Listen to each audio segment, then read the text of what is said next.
اور ایک کوئی مرد آگے کہہ رہا ہے کہ جی میری بیوی مجھے روزانہ مغرب کے بعد مارتی ہے تو اس کا کیا علاج ہے؟ تو وہ اس کا مذاق اڑا رہے ہیں کہ جی اس کو مزید آپ کو خوراک دینے کی ضرورت ہے، وہ یہ مشورہ دے رہے ہیں کہ اور آپ کو مارے. اس قسم کی گفتگو کرنا یہ دین کا مذاق اڑانے والی بات ہے. پھر نظر اتارنے کا جو دم انہوں نے بتایا، پتہ نہیں اس میں پنجابی زبان بھی ہے اور پشتو زبان بھی مکس ہے.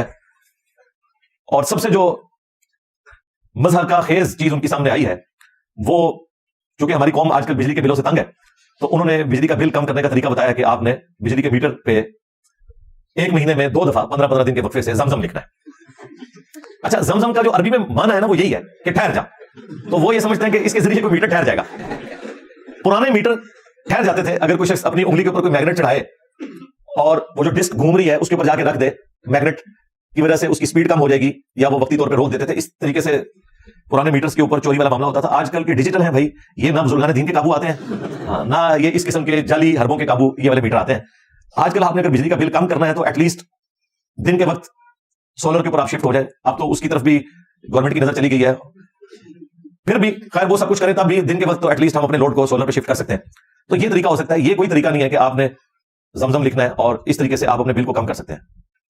اور اس میں ان کا بھی کوئی خاص قصور نہیں ہے. پرانے بزرگ بھی اس قسم کے وظیفے لکھ کے گئے ہیں. آپ اعلیٰ حضرت کے تعویذات کی وہ بک پڑھیں نا، شمع شبستان رضا، اشرف تھانوی صاحب کے ایسے ایسے بےہودہ قسم کے تعویذات ہیں کہ جی آپ فلاں جگہ عورت کے یہ باندھ دیں تو لڑکا پیدا ہوگا، تو یہ ہوگا وہ ہوگا.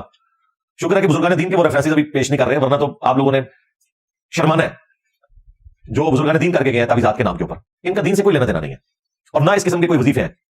ہمارے جو ایکس مرشد ہیں باپا جانی، انہوں نے بھی فرمایا تھا کہ اگر آپ سورۃ الکوثر پڑھ کے موٹر بائک کی ٹینکی پہ پھونک دیں تو 15% وہ بتا رہے کیلکولیشن انہوں نے کی ہے کہ اس کے ذریعے جو ہے نا وہ فیول میچ ہو سکتا ہے. تو میں باپا جانی سے ریکویسٹ کروں گا کہ یہ جو آپ نے چندے کے باکسز لاکھوں کی تعداد میں پورے ملک میں رکھے ہوئے ہیں، اس میں کیوں نہیں سورۃ الکوثر پڑھ کے پھونکتے؟ آپ لوگوں سے چندے اکٹھے کر رہے ہیں نا، غوث پاک سے کیوں نہیں مانگتے؟ ہاں، چندے کے سوا ہر چیز یہ غوث پاک سے مانگتے ہیں، چندہ غوث پاک نہیں کو دیتے. اور دیکھیں آپ لوگوں کے پیسوں پہ یہ پلتے ہیں اور جب آپ پوچھیں تو کہیں گے غوث پاک کا کرم ہے کہ یہ ساری بہاریں ہیں. اسی طریقے سے ہمارے جو خادم رضوی صاحب کہتے تھے کہ جی داتا دربار کے بارے میں کہ جی 1000 سال سے بابا پال رہا ہے. تو میں نے کہا تھا بابا جی یہ بابا نہیں پال رہا، یہ ہمارے چندے پالتے ہیں.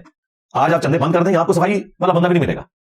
انہی چندوں سے کچھ بابا جی کے مجاور کھا لیتے ہیں، بلکہ زیادہ وہی کھاتے ہیں. کچھ گورنمنٹ لے جاتی ہے اور کچھ وہاں پہ آئے ہوئے زائرین کے اوپر وہ لمبا شوربا اور لمبی دال اور کچے چاول وہ بانٹ کے آپ معاملات لے کے چلتے ہیں. باقی حالت یہ ہے کہ جوتیوں کے اوپر بھی ٹوکن لگا ہوا ہے. ہمیں انہوں نے کہانیاں کروائی تھیں کہ جی دربار سے کوئی بندہ چوری کر کے نکلا تو چور بھی اندھا ہو گیا. اور پچھلے دنوں 2 بریلوی وکیلوں نے آ کے کیمرے میں ان بیچاروں نے اپنے بھول پن میں لوگوں کی خیرخائی کے لیے بات بیان کی ہے، لیکن وہ دیکھیں اس کی میمز بن گئی ہیں. پھر انہوں نے کہا کہ جی عرس کے 3 دنوں میں 5000 موبائل چوری ہوئے ہیں داتا دربار پہ. جو لوگ زائرین آئے ہوئے تھے 5000 موبائل. تو آپ ذرا احتیاط سے آئے، داتا صاحب نے حفاظت کرنی چھوڑ دی ہے، یہ میں نے ایڈ کیا. نہ جوتیوں کی حفاظت ہو رہی ہے، الٹا آپ سے پیسے چارج کرتے ہیں. موبائلوں کی حفاظت نہیں ہو رہی ہے.